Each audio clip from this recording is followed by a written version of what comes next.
அதிகாலையில் என் நெஞ்சில் வந்தாய்,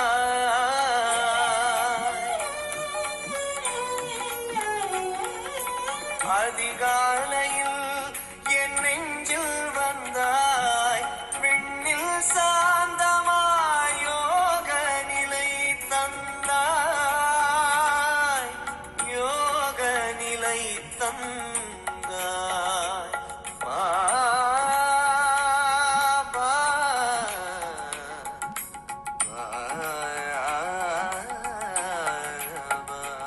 ஓம் சாந்தி. 13/5/2025 காலை முரளி. ஓம் சாந்தி. பாப் தாதா, மதுவனம். சாராம்சம். இனிய குழந்தைகளே, சகல சரீரதாரிகளின் மீதுள்ள அன்பை நீக்கி ஒரே ஒரு சரீரமற்ற தந்தையை நினைவு செய்யுங்கள். அப்போது உங்களுடைய உடல் உறுப்புகள் அனைத்தும் குளிர்மை அடையும். கேள்வி: தேவகுலத்தை சார்ந்த ஆத்மாக்களின் அடையாளங்கள் என்ன? பதில்: 1. தேவகுலத்தை சார்ந்த ஆத்மாக்களுக்கு இலகுவாக பழைய உலகின் மீது விருப்பமின்மை ஏற்படும். 2. அவர்களின் புத்தி எப்போதும் எல்லையற்றதாக இருக்கும். அவர்கள் சிவாலயத்திற்கு செல்வதற்காக தூய மலர்கள் ஆகுவதற்கான முயற்சியை மேற்கொள்வார்கள். 3. அவர்கள் எந்தவிதமான அசுரத்தனமான செயல்களையும் செய்ய மாட்டார்கள். 4. அவர்கள் அட்டவணை ஒன்றை பேணி எந்தவிதமான அசுர செயல்களையும் செய்யாதிருப்பதை சோதிப்பார்கள். 5. அவர்கள் தந்தையிடம் உண்மையை கூறுவதுடன் எதனையும் மறைக்க மாட்டார்கள். பாடல்: நாங்கள் அவரிடம் இருந்து பிரிந்திருக்கவும் மாட்டோம், எந்தவித துன்பமும் எங்களுக்கு இருக்கவும் மாட்டாது. ஓம் சாந்தி. தாரணைக்கான சாராம்சம். 1. தந்தையின் கற்பித்தல்களின் அற்புதத்தை அனைவருக்கும் காட்டுங்கள். பாரதத்தை சுவர்க்கமாக ஆக்குகின்ற வியாபாரத்தில் ஈடுபட்டிருங்கள். முதலில் உங்களுடைய சொந்த முன்னேற்றத்தை பற்றி சிந்தித்து பாருங்கள். பாலும் சீனியும் போன்று ஒன்றாக வாழுங்கள். 2. நீங்கள் ஏதாவது தவறு செய்திருந்தால் தந்தையிடம் மன்னிப்பு கேட்டு உங்களை சீர்திருத்திக் கொள்ளுங்கள்.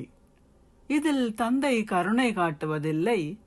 தந்தையை நினைவு செய்வதன் மூலம் உங்களுடைய பாவங்களை அழியுங்கள். பாபாவிற்கு அவமரியாதையை ஏற்படுத்தும் எந்த முறையிலும் நடக்காதீர்கள். ஆசீர்வாதம். நீங்கள் ஒரு தாமரை போல் பற்றற்றவராகி ஞானம் நிறைந்தவராக இருக்கும் சிறப்பியல்புடன் எந்தவிதமான சம்ஸ்காரங்களின் முரண்பாடுகளில் இருந்தும் உங்களை பாதுகாத்துக் கொள்வீர்களாக. இறுதி வரை சிலரிடம் ஒரு பணிப்பெண்ணின் சம்ஸ்காரங்களே இருக்கும். ஏனையோரிடம் ஓர் அரசனின் சம்ஸ்காரங்கள் இருக்கும். அவர்களின் சம்ஸ்காரங்கள் மாறுவதற்காக காத்திருக்காதீர்கள். அவை உங்களை பாதிக்கவும் அனுமதிக்காதீர்கள். ஏனென்றால் முதலில் ஒவ்வொருவரின் சம்ஸ்காரங்களும் வெவ்வேறானவை. இரண்டாவதாக அவை மாயையின் வடிவத்தில் வருகின்றன. ஆகவே ஒழுங்குமுறை கோட்பாடு என்ற கோட்டிற்குள் இருந்த வண்ணம் எந்த ஒரு தீர்மானத்தையும் எடுங்கள். வெவ்வேறு சம்ஸ்காரங்களை கொண்டிருக்கும் போது எந்தவிதமான முரண்பாடும் இருக்கக்கூடாது.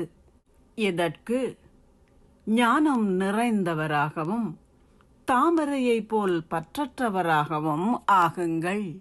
ஸ்லோகம்: பிடிவாதம் பிடிப்பவராக இருந்து கடினமாக உழைப்பதை விட களிப்புடன் முயற்சி செய்யுங்கள். அவ்யக்த சமிக்ஞை. ஆன்மீக ராஜரீகம் மற்றும் தூய்மையின் ஆளுமையை கடைபிடியுங்கள். தூய்மையே அமைதி மற்றும் சந்தோஷத்தின் தாய். எங்கே தூய்மை உள்ளதோ அங்கே துன்பமோ அல்லது அமைதியின்மையோ இருக்க முடியாது. எனவே நீங்கள் சதா சௌகரியமாக ஒரு சந்தோஷ படுக்கையில் இருக்கின்றீர்களா? அதாவது நீங்கள் சதா அமைதியின் சொரூபமாக அதன் மீது ஓய்வு எடுக்கின்றீர்களா என சோதித்து பாருங்கள். ஏன், என்ன அல்லது எப்படி என்ற அகக்குழப்பம் ஏதாவது உள்ளதா? அல்லது நீங்கள் இந்த குழப்பத்திற்கு அப்பாற்பட்டு சந்தோஷ சொரூபம் என்ற ஸ்திதியில் இருக்கின்றீர்களா? ஓம் சாந்தி. நன்றிகள் பாபா.